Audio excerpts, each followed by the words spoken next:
여러분 안녕하셨습니까? 양영태 TV의 양영태입니다. 오늘은 2021년 9월 23일 목요일입니다. 이번에 추석에서 당연 압권은 이재명 지사에 관련된 의혹입니다. 의혹. 화천대유. 어마어마한 있을 수 없는 천문학적인 그 이득을 가진 사람들은 누구이고 왜 이런 현상이 일어났을까요? 화천대유. 하늘이 도우면은 큰 뜻을 이룬다는 뭐 그런 뜻인데 큰 무엇을 거머쥐게 된다. 화천. 대유. 이름도 거창한 회사가 설립돼 가지고 그 회사가 돈을 어마어마한 돈, 입으로 세아릴 수 없는 돈을 막 굴러다니는 그것을 도대체 누가 했는가? 왜 했는가? 그러면 이재명과 여기하고는 무슨 관계가 있는가? 뭐 이런 얘기로 거의 추석에 이 공통 화제는 그걸로 전부 다 들끓었습니다.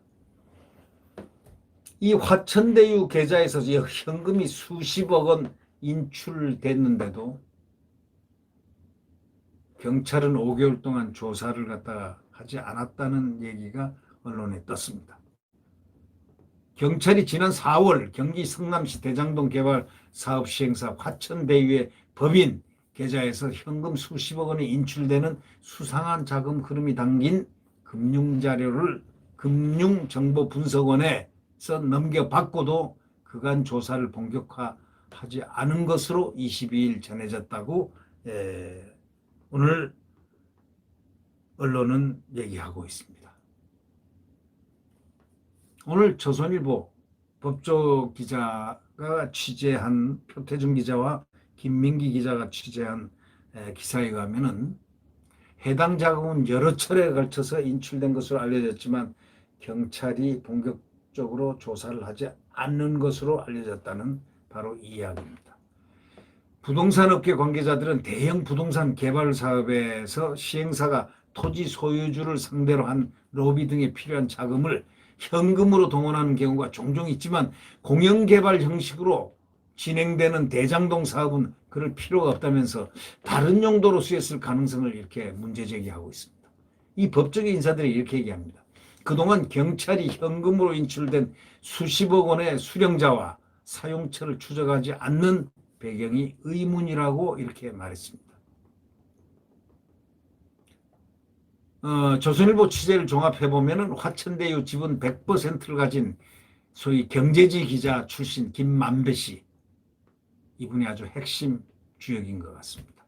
김만배 씨와 이성문 대표는 그동안 화천대유 회사 자금을 빈번하게 대여받았다는 겁니다.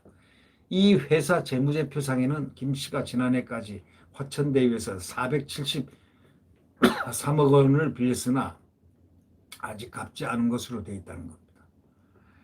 또 이 대표는 2019년 26억 8천만 원을 회사에서 빌렸다가 갚았고 2020년에는 이 대표와 다른 경영진이 12억 원을 다시 빌렸다고 이렇게 되어 있습니다.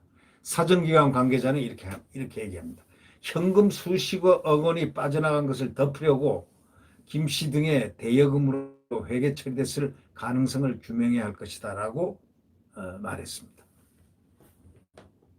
경찰의 조사 과정, 그간의 조사 과정을 두고는 전형적인 늑장 사건 처리라는 지적이 제기됐다고 조선일보는 밝히고 있습니다. 경찰청은 FIU, 소위 금융 처리하는 데서 자료를 넘겨받은 뒤에 금융정보 분석하는 곳입니다. 여기에서 자료를 넘겨받은 뒤에 서울경찰청에 내려보냈고 서울청은 이를 이성문 대표의 주소지 관할이라는 이유로 서울 용산경찰서에 넘긴 바가 있습니다.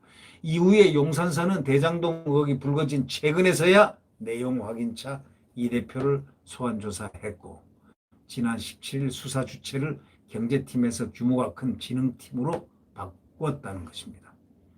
용산서는 이달 말쯤 관련자들의 입건 여부를 결정할 것이라고 말하고 있습니다.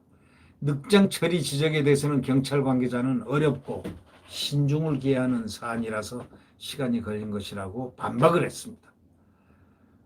사실상 어렵고 신중을 기하는 사안이라 시간이 걸린 것 맞죠. 왜냐하면 대선 주자 이재명과 연관이 돼 있지 않나라는 의혹이 이 사건의 출발점이었기 때문에 경찰도 상당히 어렵고 신중을 기해야 하는 사안이라는, 그래서 시간이 걸렸다는 그 내용성에는 일리가 있다고 생각되죠.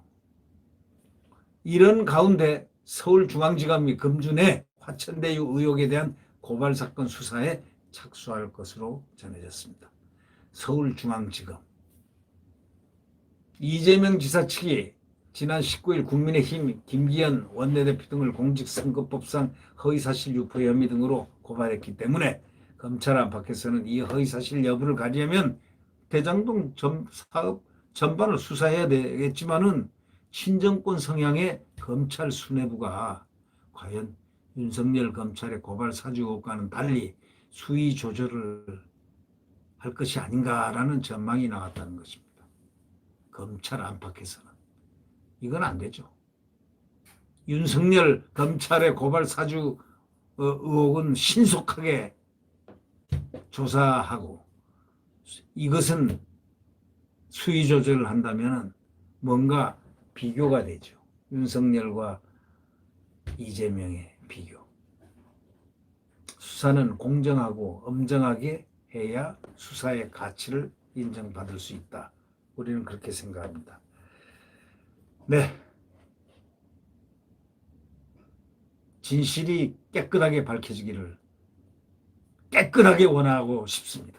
깨끗하게. 네. 검찰이 철저하게, 경찰이 철저하게 밝혀냈으면 합니다. 네, 구독 버튼과 엄지를 눌러주시면 감사하겠습니다. 네, 여러분, 정권 교체가 가장 중요합니다. 야권 단일화 반드시 해야 됩니다.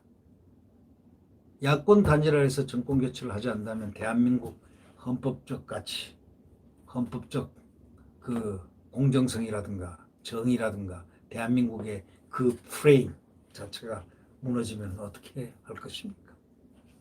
네, 꼭 정권 교체를 해야 될 것 같다는 그런 확신을 가져봅니다.